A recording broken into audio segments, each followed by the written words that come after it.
Shout out to Squarespace for sponsoring this video. Hey guys, Spirit of the Law here. In this unique unit deep dive, we're going to be taking a look at the Aztec Jaguar Warrior. These dapper fellows are widely considered a contender for being the most situational unique unit in the game, being good at one particular thing and pretty terrible at everything else. Now that said, they've actually received a lot of help in Definitive Edition, with a faster training time, significantly higher HP, and more pierce armor. So with all that in mind, let's see how they stack up today. The Jaguar Warrior is of course based on the Aztec warrior of the same name, where in order to become a Jaguar Warrior, one needed to have captured 4 enemy prisoners in battle. So these would have been the more veteran and skilled fighters. The promotion to Jaguar Warrior was in fact the primary way that a lowborn male could raise his social status, gaining rights usually reserved for nobility, such as the right to consume a sacred type of drink called pulque. Becoming a Jaguar Warrior was definitely a big deal back home, and a clear sign you'd made it in Aztec society. There's even a conquistador account as well of Aztecs wearing thick cotton several fingers thick that couldn't be pierced by arrows or darts, and were even hard to penetrate with Spanish swords, painting the picture of an intimidating warrior. For that reason, their poor reputation in AoE2 is a little unfortunate, though of course the argument has always been that Aztecs were already a top-tier civ. There are some interesting ways the devs could tweak the Jaguar Warrior though, and we'll talk about ways they could do that in this video as well. To start by giving their stats a little context, next to a typical longswordsman, they have 5 more HP, 1 more attack, the same armor once the longsword picks up gambesons, and a little extra speed. So stats-wise at a glance, they're just a slightly better version all around. That's then of course reflected in their cost, at 60 food and 30 gold, which is not just 10 more gold than the swordsman line, but then 10 gold and 15 food more after you get supplies. Obviously with a bit of extra food and gold needed to be invested in research first. If all you got from the Jaguar Warrior is a little more pop efficiency for a higher price, but requiring castles, it would be a hard unit to ever justify. But of course their main selling feature is a massive plus 10 bonus against infantry.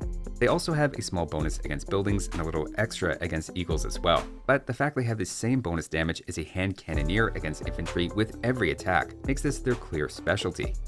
In terms of upgrades, it's the basic infantry ones at the blacksmith and barracks, though not gambesons and supplies, which only affect the swordsman line, with then a little extra unique tech at the castle for +4 attack. It's a pretty straightforward unit overall, as a swordsman line plus with its bonus against infantry, but at a higher individual cost and needing castles to create. So now let's see how impressive they are against infantry.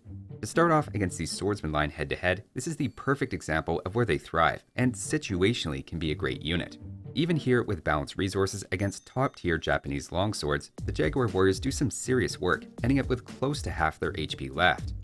There's no question whether it's Japanese, Goth, or anyone else's swordsman line, Jaguars are a great counter. Another generic infantry line is of course the pikemen.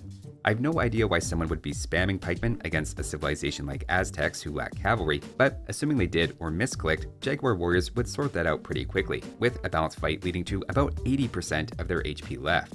The twist is, that's not that much better than just going with generic Aztec longswords missing supplies, who win with about 70% of their HP left. This is the first big point about Jaguars, and is that Aztecs don't really struggle against infantry already, having perfectly good crossbows and a swordsman line, where the longsword's cheaper cost means it can give a surprising amount of value in melee. In fact, against enemy eagle warriors, the Jaguar does quite well for itself, but you actually take similar or fewer losses by just going for their longswords, which have their own anti-eagle bonus. The point is just that in addition to having difficulty massing Jaguars from castles, against only one of the 3 generic infantry units you encounter, are Jaguars clearly better than just going longswords anyway, though arguably crossbows are in fact the best response against longswords or pikemen. Now, in fairness, this is maybe overselling their limited role, as there are a lot of infantry unique units. In the vast majority of cases, Jaguars will trade quite well, and in fact better than longswords, here with the Jaguar Warriors HP left over after a balanced fight with many of those unique units, ranging from berserks to sergeants to cameos. The only 3 infantry unique units that really give them trouble are first Teutonic Knights, where I found they trade about evenly with balanced resources, and the Teutonic Knight technically wins one-on-one. The second is Japanese Samurai, who have their own +10 bonus damage against unique units, and I found consistently beat Jaguar Warriors. The third is Harumi Swordsman, with unique tech Woot Steel, but barring those exceptions, Jaguars are clearly an anti-infantry specialist. It's almost to the point that even if you aren't actually making Jaguars, you could argue they still exert an influence on the game, with your opponent avoiding infantry just knowing you have Jaguars available. Of course, outside of infantry matchups, they're basically a slightly better long swordsman with a 38% higher cost and requiring castles. So against anything other than infantry, they're going to be very hard to justify making. Against knights as a popular unit you'll encounter, with balanced resources, knights easily clean up a greater number of Jaguars, in this case having half their HP left over. That's in stark contrast to Aztec longswords, who, with balanced resources, assuming you actually get supplies and then have double the knight's numbers, essentially trade evenly in that fight. You can see the cost difference means longswords are going to be able to grind through situations where a Jaguar Warrior is throwing resources away. In fact, with balanced resources, Jaguars barely beat light cavalry. Again, not because they're individually terrible, but are just so expensive, and the main thing you're paying for with their infantry bonus doesn't factor into the fight. Now, one thing you could point to is they have 2 base pierce armor, compared to the longsword's default of 1, but even that is completely negated by gambazins. Jaguars end up taking roughly the same number of shots from crossbows as a longsword, and in that case, eagles with their greater speed and 1 more pierce armor are clearly the best choice. So far, this is just in Castle Age though, where outside of infantry battles, Jaguar Warriors get outshined by even longswords with supplies in a lot of cases. Next though, let's see what, if anything, changes in the Imperial Age. First off, you have the blacksmith upgrades coming in, as well as the elite upgrade. That upgrade costs 1,000 food and 500 gold, nearly identical to the 1050 food and 450 gold of two-handed swordsman and champion upgrades combined. The elite upgrade helps though in a few ways, with plus 10 HP, plus 2 attack, an extra plus 1 against infantry bringing them to plus 11, as well as 1 more melee armor. When all is said and done, that leaves them again very comparable to a champion, where in this case they have 1 less attack, but a bit more HP, 1 more melee armor, and they're slightly better speed. They then of course have their unique tech Garland Wars for 450 food and 750 gold, giving all infantry plus 4 attack. Depending on how much you value gold and the increased attack over durability, you can make the argument this is better for Jaguar Warriors than the elite upgrade. Again, the tricky part here is Garland Wars does help your Jaguar Warrior, but it also helps your champion line, which is still significantly cheaper. To make the argument for Jaguars though, just like in Castle Age, they still beat the champion line, with Jaguars in the ballpark of having about half their strength left over, so they are good at what they're intended to. It's when we start to look at some other infantry though that they get harder to justify. Against halberdiers, for example, when you factor in cost, Aztec champions actually do comparably well and are much easier to produce. Things get even harder to justify for Jaguars against eagles then, where you could convincingly make the case champions perform a little better, if anything. Just because you're up against infantry doesn't make Jaguars automatically your best choice, which is a little sad, as that's their whole deal.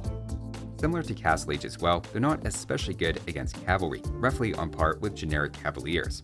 Likewise, they have the same armor as champions, so despite being a little faster than champions, eagles are clearly the best choice here against arbalesters. Funny enough though, hand cannoneers actually take the same number of direct shots against all 3, and if anything, an anti-gunpowder option is maybe more what Aztecs need from a unique unit, as they're a very infantry-focused civilization. Now there is one role that you might wonder about, which is often a specialty of unique infantry units, and that's being anti-trash. Again, here we find the same lack of versatility in Jaguar Warriors, at least compared to Aztec's already very good champion line with their unique tech. Against halberdiers, balancing resources, the two give basically the same value, so there's no real reason to prefer Jaguar Warriors. Against skirmishers, you could argue they're better for having faster speed and technically take the most javelins, so they're solid in this role, but nowhere near enough to justify their higher cost and requiring castles. Finally, against hussars, again, their cost just means the champion holds up better with balanced resource fights. All in all, that leaves Jaguar Warriors in a strange spot, no pun intended. The most natural feeling situation that Jaguars make sense, in my opinion, is if you're going for a very eagle-heavy composition and your opponent responds with longswords or an infantry unique unit. In that case, Jaguars can make sense as a counter to your opponent's counter and force them into something else. Other civ matchups where you know your opponent will want to go infantry, for example against Goths, they can also be a nice backup weapon to have. The one caveat is if you're using them to cover the weakness of another infantry like eagles, mixing in Jaguars only makes you more vulnerable to hand cannoneers. But arguably that's where Aztec onagers and excellent skirmishers are supposed to step in.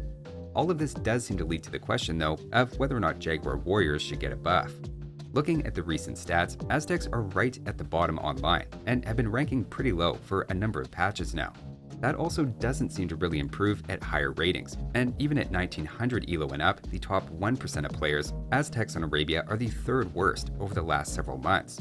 At the same time, I've even made a video discussing Aztec's continued popularity in tournaments despite tanking on the ladder with the Viper on this channel, so I'm aware there would be some pushback to improving any part of the civilization from the competitive scene, and that Aztecs still have a good reputation in that setting. But assuming the devs would entertain improving Jaguar Warriors, I feel like it's a reasonable question to ask how it could be done, and several things actually come to mind based on what we've seen over the last few minutes. The simplest change would of course be to just make them cheaper. There are already 10 food more than Samurai, for example, as another unit that struggles to be more than a niche alternative to champions. A lower cost just makes all of the tests here look better, and mean those edge cases against pikes, for example, might lean more toward Jaguars.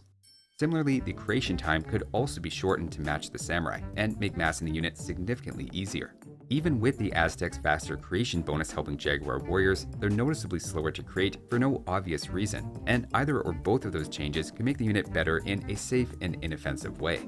Another approach would be to change the design of the unit, and try to give them a second way in which they're better than longswords, either with a small anti-cavalry bonus, or my preference would be +1 pierce armor. That way, they would perform like a better longsword against not just some infantry, but also either knights or archers.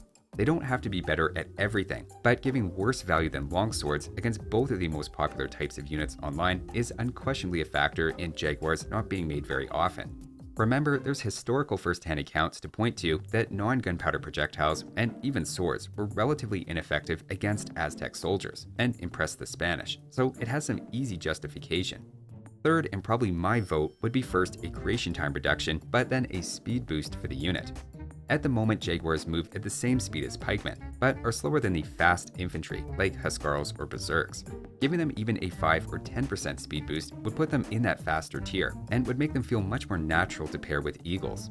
As it is, Castle Age Eagles move 15% faster, and Elite Eagle Warriors move 30% faster, so trying to keep those units together just ends up negating a lot of the Eagles' mobility advantage. I get the sense those two units are supposed to play off each other, while still having distinct specialties. Alternately, maybe Jaguar Warriors are just fine how they are, and not every unit needs to be seen in every game. Part of my personal push for the unit is simply that they look cool, with their distinct clubs called maquahitos, as well as their dapper Jaguar hood and vest. It almost looks like they're giving the Jaguar a little piggyback. Upon taking a closer look, I actually started to wonder how he even cleans such an important personal item of clothing, and it inspired me to start up a brand new business, Spirit of the Laundromat, a high-end, extra delicate specialty laundromat for only your most treasured articles of clothing. It even has a great website I made in no time thanks to this video's sponsor, Squarespace. Squarespace is an all-in-one website platform for entrepreneurs to stand out and succeed online. Whether you're just starting or managing a growing brand, Squarespace makes it easy to create a great-looking website, engage with your audience, and then sell anything from products to content to time all in one place. Using their built-in templates, you can easily customize a website to your preferred aesthetic and what you're looking to do with it. That could include selling physical goods or digital content, including access to your own video library, with Squarespace handling the payment side of things so you can focus on the bigger picture. The search engine optimization tools then help your website show up in searches more often, so you can continue to grow and scale your business more effectively.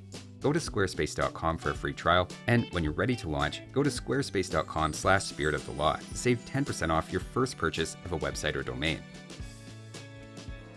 So that was a look at the Aztec Jaguar Warrior. Thanks for watching, and I'll see you next time.